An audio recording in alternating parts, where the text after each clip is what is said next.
everyone, this is Juan, the board artist, and welcome to my channel. For today's video, this is a very special content or vlog because October 5 is the entire architecture community is celebrating the World Architecture Day. I would like to shout out all my colleagues in the architecture department in the University of Science and Technology in the Southern Philippines, in Cagayan de Oro City, most especially all of the instructors and professors in the architecture department in the USTSP. But before anything else, I am very happy because I have a good news for all of you. Ka-Juans, every Juan, we have just reached 5,000 subscribers and I cannot thank you enough for your support. Maraming salamat sa patuloy niyong pagsuporta sa channel ko, sa akin. This would not be possible if not because of you guys. Especially would like to mention Walastic family. Ayan, nandiyan po. I would like to shout out Just Bites, GP18, Off Day po ako, Rachel Graham, Mr. Chuper 247, Christine Peroy, at marami pa na bumubuo sa Walastic family. Ayan, thank you very much. And of course, YT friends, ayan. Of course, I would like also to shout out all the members of the Team Lapagan, Team Just Biters, and different YT communities or groups po. Yan, maraming salamat sa patuloy na pagsuporta ninyo sa akin at sa channel. Going back like 2 months ago, I've been really planning to create a content like this. So I'm calling this as JUANTIPS. So basically, in this content or segment, I will be giving you some of the helpful tips when it comes to architecture, designs, but before anything else, I would like to introduce myself. I am architect John Mark De Jose, and I took my licensure examination last 2009. So it's been 11 years already since 11 years already practicing architecture, and now I'm currently working here in Saudi Arabia for almost 7 years already. And back then, when I was still in Philippines, I used to teach in my alma mater, and while teaching, I was also working on some of my projects were mostly residential projects. There is this one question pa rin na laging tinatanong sa amin sa mga architects o sa engineers: magkano magpagawa ng bahay sa Pilipinas? We've been asked with that question for so many times. So ilang beses po na tinatanong sa amin. Now, of course, sa isang project, sa isang bahay, malalaman natin kung magkano yung construction cost. Siyempre, kailangan natin yung architectural plans. As for plano ay maging basihan natin para makuha natin ang estimate. We architects also call this statement of probable construction cost. Statement of probable kasi hindi po siya exact, or kaya nga tawag natin estimate. Ginagamit natin to during the course of the construction. Pagkatapos nito, there will be an adjustment na nangyayari kasi syempre babasihan natin yung actual cost as against yung estimate mo yung prior to construction. In-explain ko kanina kung bakit importante ang architectural plans, yung elevations, detalye, at the same time yung material specification, kasi these things are very important to get the construction cost. For now, ang maibibigay ko sa inyo, ito yung one tip ko sa inyo is I will be giving you these quick references.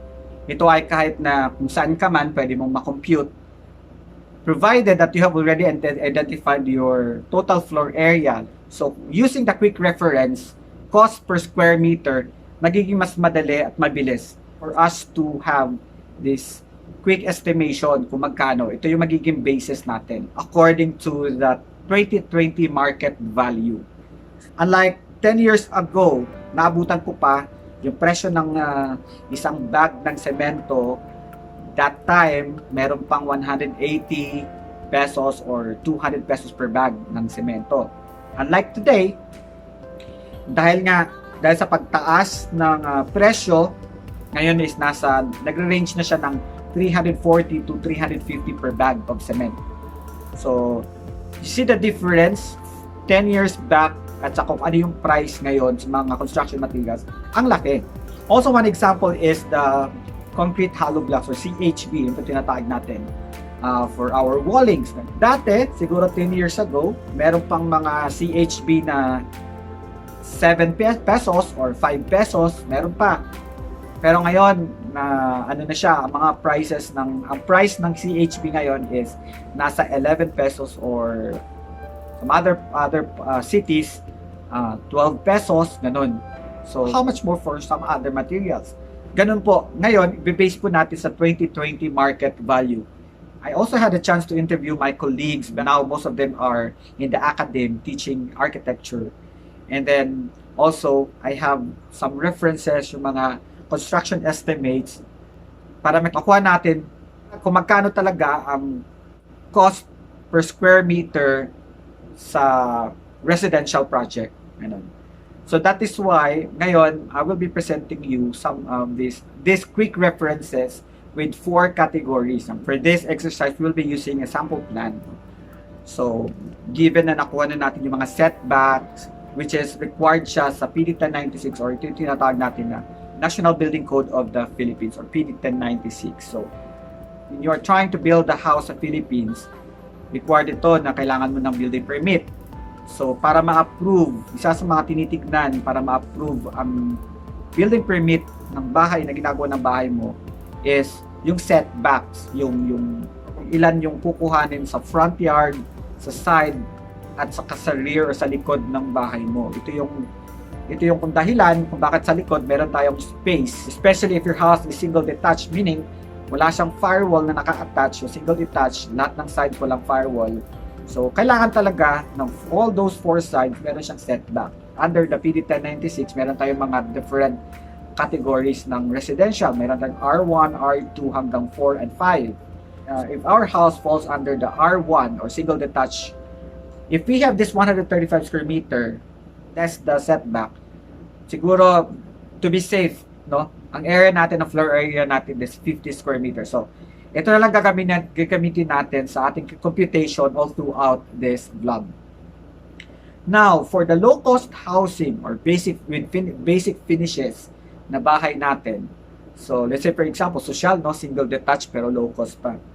Or usually kasi ng mga low-cost housing, either dalawang side may firewall, no, or isa may firewall. Pwede din naman ang single detached, low-cost, kasi talagang tight ka sa budget, talagang ganito lang yung kaya mo sa bahay mo, diba?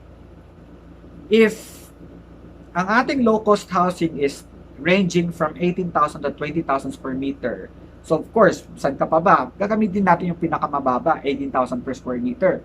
So, if your floor area is 50 square meter, multiplied by 18,000 square meter, ang lalabas dito is 900,000 pesos.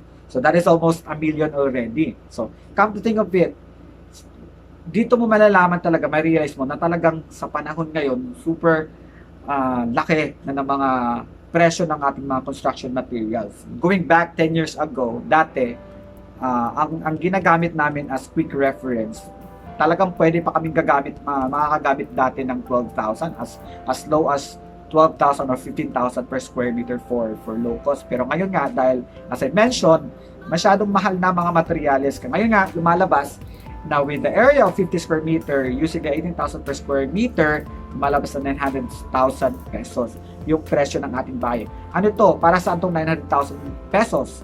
Ito ay para sa without the furnitures, of course. Ito ay excluding the professional fees. I hope that we're clear about this. No? Now, the next category or level would be the standard housing. Kumbaga, medyo maganda na konti yung mga finishes mo. Kung dati sa low cost mo, gumagamit ka ng ceramic tiles. Ngayon, pwede ka nang gumamit, makaka-afford ka na ng porcelain tiles, no? Kahit papano. And then, luckily, ngayon sa market kasi, marami ng mga options. Marami na tayong mga different flooring tiles na pwedeng gamitin na at a lower price. So, syempre, kung marunong yung architects or engineers nyo or contractor nyo madiskarte, maraming connection, so that is also an advantage. Now, in these levels, the standard housing with standard finishes, magkano naman yung range natin? Sa standard natin, pwede natin gamitin ang range from 21,000 to 25,000 per square meter. So again po, area multiply by the cost. So again, we will be using the 50 square meter floor area. Using the same plan, but this time will be a standard house, and there are a lot of samples that I will be showing you here. Yan, yun po yung mga sample natin ng mga standard house para at least meron kayong idea ano yung sinasabi ko ngayon. Anong difference from a low-cost housing, at least meron kayo, mapipicture out ninyo kung ano yung itsura sinasabi natin standard finishes, standard house. So, still one-story house. Ayan. So, now, as I mentioned, 21,000 to 25,000. So, we will be using again the lower cost, which is 21,000, multiplied by 50. Ito ay lumalabas na 1.05 or 1,050,000 pesos. So, yun yung estimate natin, no? Para sa isang standard na house na pinakita ko kanina na samples. Siguro, no? Sa painting natin, pwede ka nang gumamit nito ng, of course, may mga mura lang naman na paints sa Philippines ngayon. But this time, siguro yung mga coatings natin, up to 2 to 3 coats na tayo. And sa tiles natin, again, pwede na tayo mag-porcelain. So kahit pa paano, siguro, meron tayong accent sa labas, mga stone finishes, no? Pwede na tayo kasi may mga other stone materials naman na mura. Nakikita natin ngayon ng difference from low cost, nasa 900,000 lang pesos.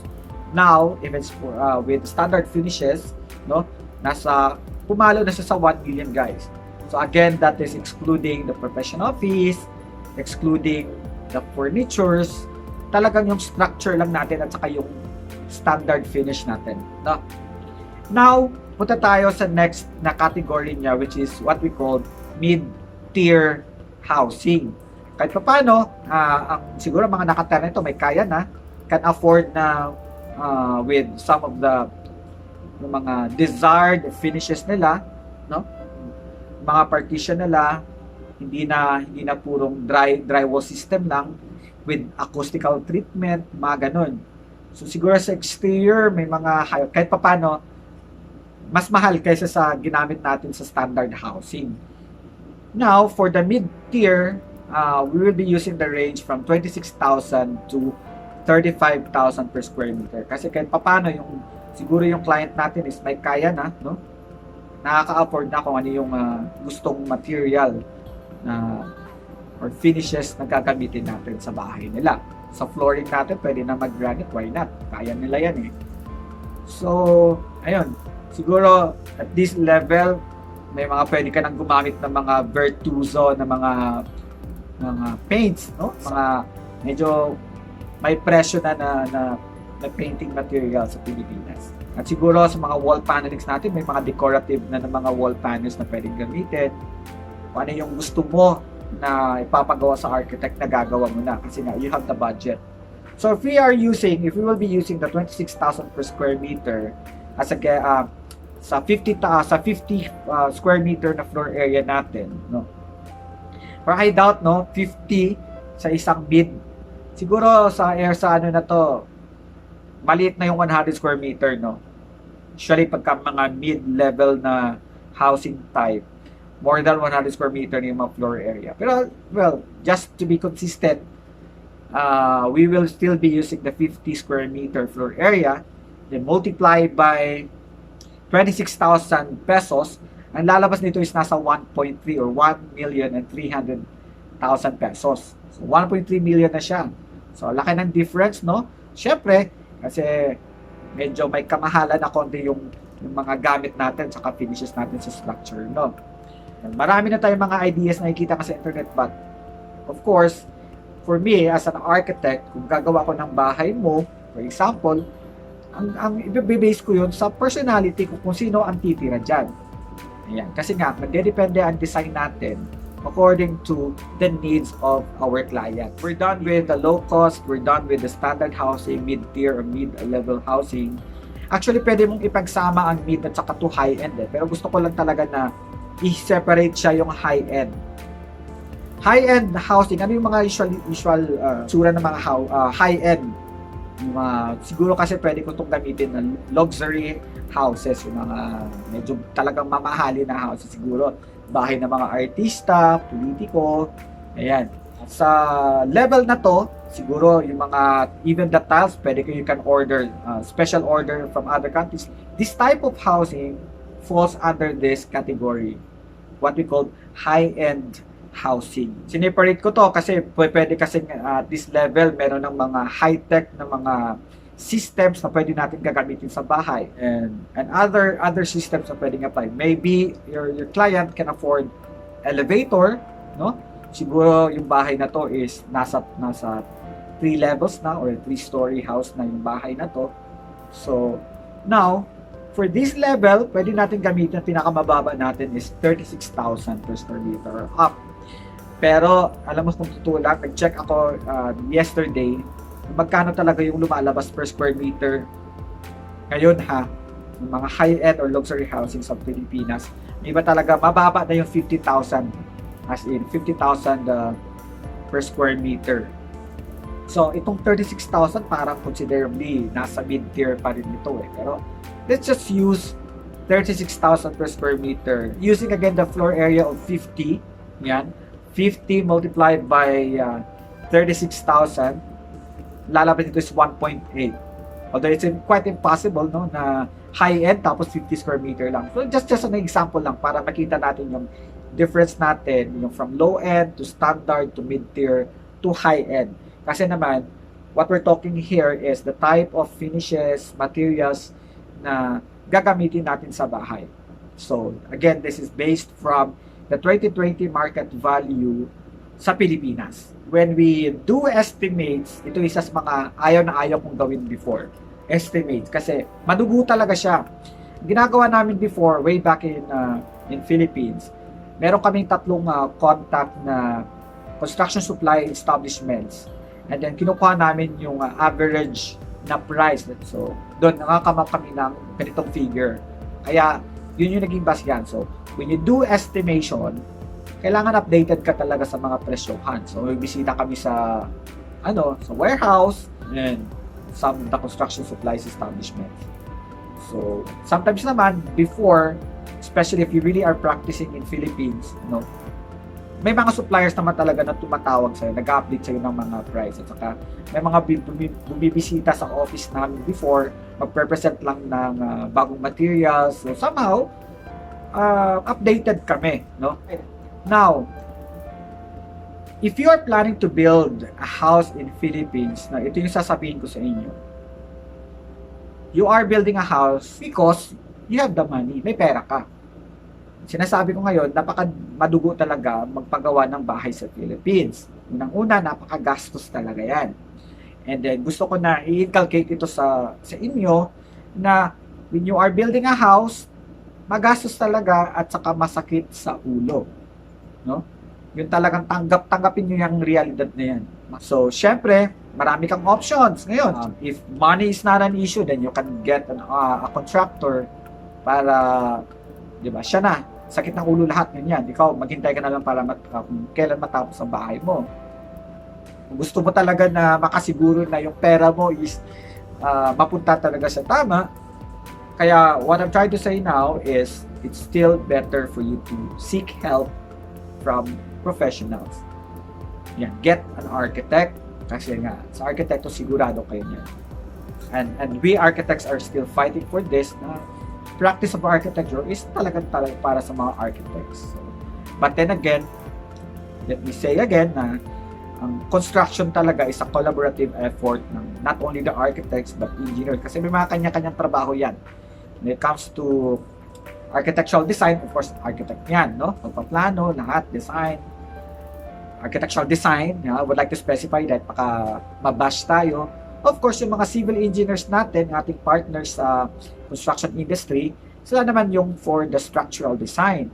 Ayan, sila yung nagko-compute ng ating mga structural capacity, kung kaya ba ng loading, kakayanin ba ng columns natin, ng foundation.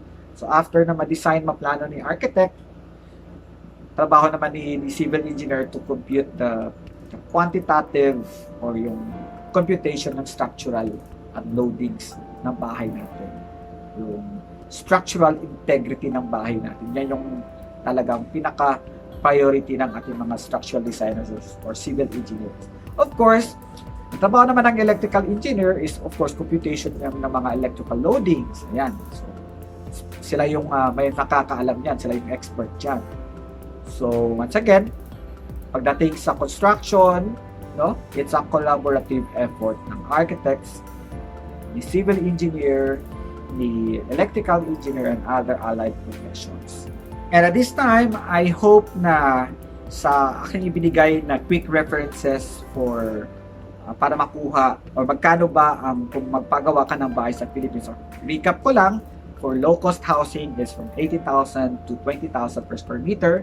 Standard housing naman natin with standard finishes, pwede natin gamitin ang 21,000 to 25,000 per square meter.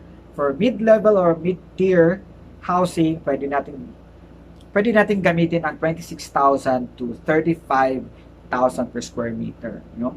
For high-end or luxury houses natin, pwede natin siguro pinakamababa. I may be wrong, no? Kasi bakit nasabi ko yan? Kasi iba-iba. Iba-iba naman kasi ang presyohan sa city, like Cagayan, it's not the same as to the pricing kung sa Manila or other major cities in the Philippines.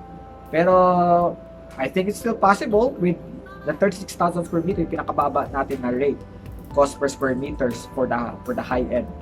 So, yun po. So, once again, I hope na may natutunan kayo for your future dream house, no? Mga bahay nyo gusto. So, at least pwede nyo gamitin itong quick reference natin to get or to have an idea para meron kayong magamit na basehan, no? But of course, again, kailangan ng plano. If the lot is not an issue, like for example, if you have 500 square meter, pero gusto mo lang is 100 square meter lang, so that's fine. You don't have issues with setbacks, kung ano bang requirement ng National Building Code of the Philippines, kasi nga, malaki yung lot mo. Pero naman kung tight yung lot mo, which crucial talaga considering some of the setbacks and the requirements of the National Building Code, so that's a time that you really have to seek help from the professionals and get an architect para matulungan kayo sa plano ninyo. And maybe on the next vlog, next content natin is malaking katanungan pa rin ito. Maraming nagtatanong sa akin kung magkano ba talaga bayad sa architect pag papadesign ng bahay. So, that is again another interesting topic na pwede natin gawin on our next vlog. So, once again guys, thank you so much for your support for me and for my channel. This is Juan, the board artist, and I would like to shout out all of my channel members. Thank you very much for your support at sa lahat ng ating mga different YT communities and YT groups. Thank you so much. See you next time.